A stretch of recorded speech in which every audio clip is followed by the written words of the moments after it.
बच्चों, आज हम अलजेब्रिक एक्सप्रेशन में पढ़ेंगे टर्म्स। टर्म्स क्या चीज़ होती है?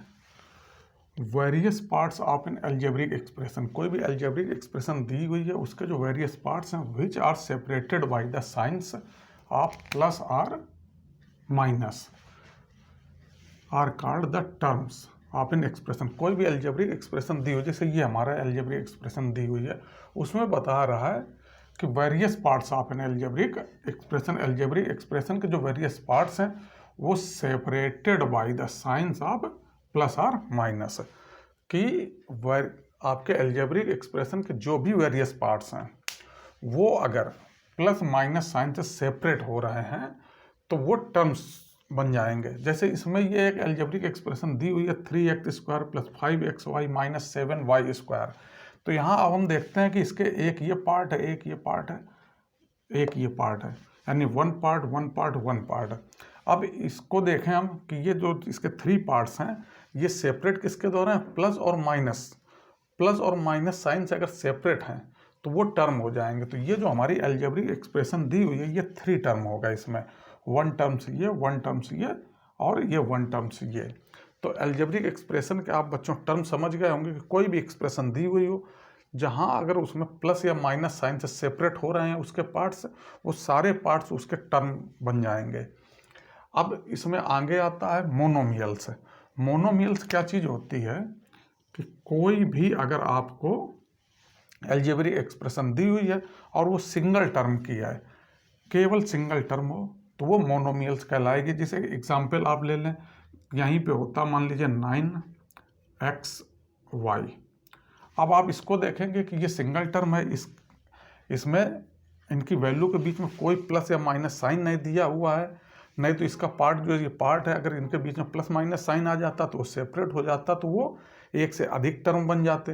लेकिन यहाँ पे क्योंकि कोई भी प्लस माइनस का साइन नहीं है तो ये पूरा का पूरा पार्ट जो है वो सिंगल टर्म है। तो जो सिंगल टर्म का पार्ट होएगा वो मोनोमियल्स कहलाएगा। और कोई एग्जाम्पल मान लीजिए हम ले लेते हैं कि 3ab²। अब इसमें भी हम देखते हैं कि 3ab ये पूरे पार्ट में कहीं पे भी आपको प्लस माइनस साइन नहीं है तो ये पूरा आपका सिंगल टर्म हो जाएगा। तो कोई भी आपकी अलजेब्रिक एक्सप्रेशन जो है अगर वो सिंगल टर्म की है तो मोनोमियल्स कहलाएगी। अब अगला आता है पॉइंट बाइनोमियल्स। बाइनोमियल्स क्या होता है कि कोई भी आपको अगर अलजेब्रिक एक्सप्रेशन 2 टर्म्स की है तो वो बाइनोमियल्स कहलाएगी। अब इसका एक एग्जांपल हम ले लेते हैं, जैसे इसी को जैसे 3x² - 7y²। तो अब हम इसमें देखते हैं कि ये एक टर्म है, एक टर्म ये है, तो ये इसमें 2 टर्म्स हो गए। ये एक सिंगल टर्म, ये सिंगल टर्म, ये दोनों मिलकर 2 टर्म हो गए। तो ये जो अलजेब्रिक एक्सप्रेशन होगी ये 2 टर्म की होगी। 2 टर्म की अलजेब्रिक एक्सप्रेशन जो होगी वो बाइनोमियल्स कहलाएगी। अब 2 टर्म की इक्वेशन में हम ये ध्यान देते हैं कि जो 2 टर्म्स जो हों उनके जो वेरिएबल पोर्शन हो वो सेम ना हो। जैसे कि अगर यही लिखा होता 3x² - 7x²। अब यहाँ हम देखेंगे कि ये 3x² - 7x² है। अब आप लोग बोलेंगे कि ये माइनस साइन से इसके जो वेरिएबल है ये पार्ट्स अलजेब्रिक एक्सप्रेशन के जो पार्ट्स हैं ये सेपरेट हो रहे हैं तो ये 2 टर्म हो गए। लेकिन ऐसा नहीं है, क्योंकि ये x², इसका भी वेरिएबल x², इसको जब हम सॉल्व करेंगे तो ये आपका -4x² हो जाएगा। जब -4x² हो जाएगा तो ये आप देखेंगे कि ये क्या है कि सिंगल टर्म है। तो ये आपका मोनोमियल्स में आ जाएगा, ना कि बाइनोमियल्स में। तो बाइनोमियल्स में क्या होगी कि 2 टर्म होने चाहिए और दोनों के जो वेरिएबल्स हों वो सेम ना हों। अब अगला पॉइंट आता है ट्राइनोमियल।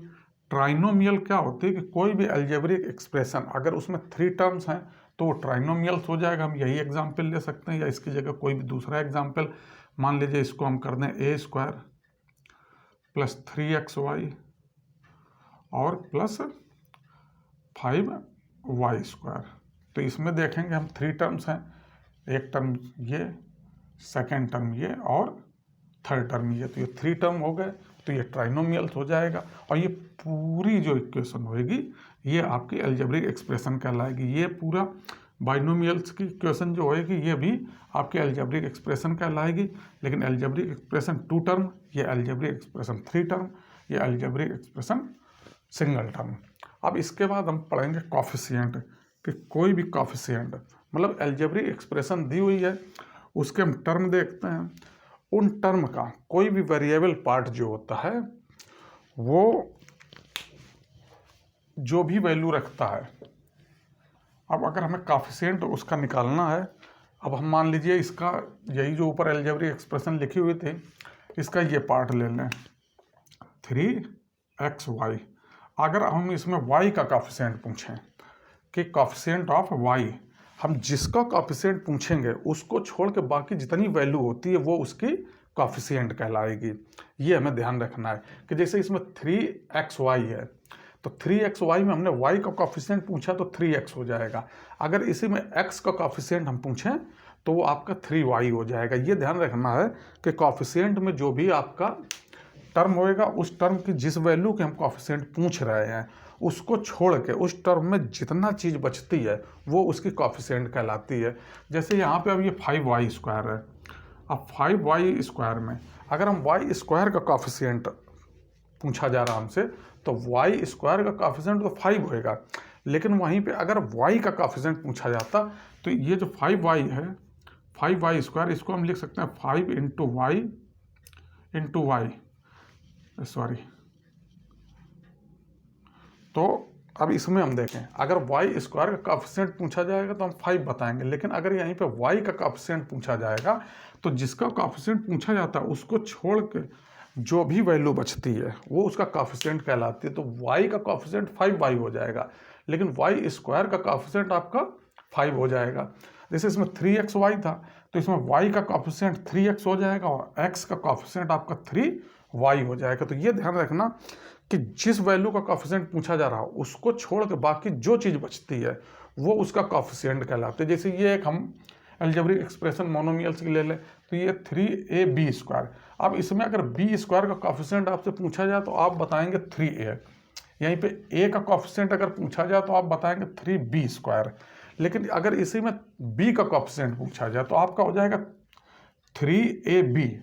तो बच्चों ये समझ गए होंगे कॉफिशिएंट क्या चीज़ होती है कि कोई भी आपको टर्म दिया हुआ है उस टर्म के किसी भी वेरिएबल का अगर कॉफिशिएंट पूछा जा रहा तो उस पर्टिकुलर वेरिएबल को छोड़ के बाकी जो चीज़ बचती है वो पूरी उस टर्म में जो भी चीज़ बच रही है वो टोटल उसका कॉफिशिएंट कहलाती है। अब इसके बाद हम लोग आगे पढ़ेंगे like term and unlike terms. Like terms और अनलाइक टर्म्स। लाइक टर्म्स में क्या होता है, जैसे एग्जांपल लिया ये 3xy, 5xy और 13xy। तो अब इनके हम वेरिएबल पोर्शन देखेंगे कि ये भी xy है, ये भी xy है और इसमें भी xy है। तो अगर सेम वेरिएबल पोर्शन है तो वो सारे टर्म जो होंगे वो लाइक टर्म कहलाएंगे। ये एक टर्म है, ये एक टर्म है, ये एक टर्म है, इसके वेरिएबल पोर्शन सेम है तो ये क्या हो जाएगा लाइक टर्म।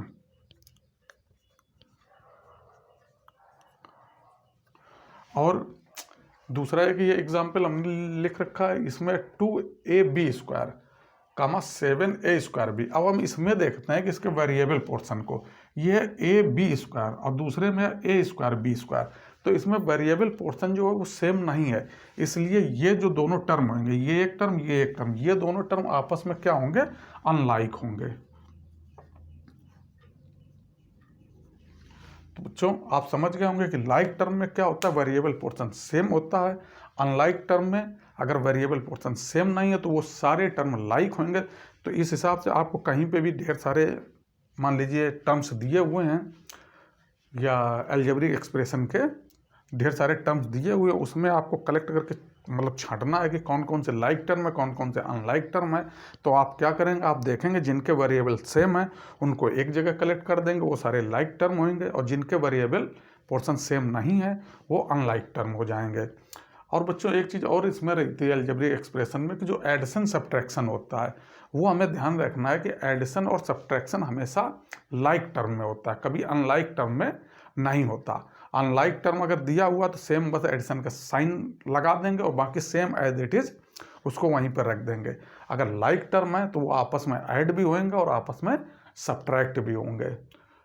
तो बच्चों ये अलजेब्रिक एक्सप्रेशन से रिलेटेड जो चीज़ें भी हैं, ये पॉइंट्स है, मुझे उम्मीद है कि आपको अच्छे से समझ में आ गए होंगे। अगर कोई चीज़ नहीं समझ में आई है तो आप हमको कमेंट में लिखिएगा, हम उनको और बेहतर तरीके से बताने का प्रयास करेंगे।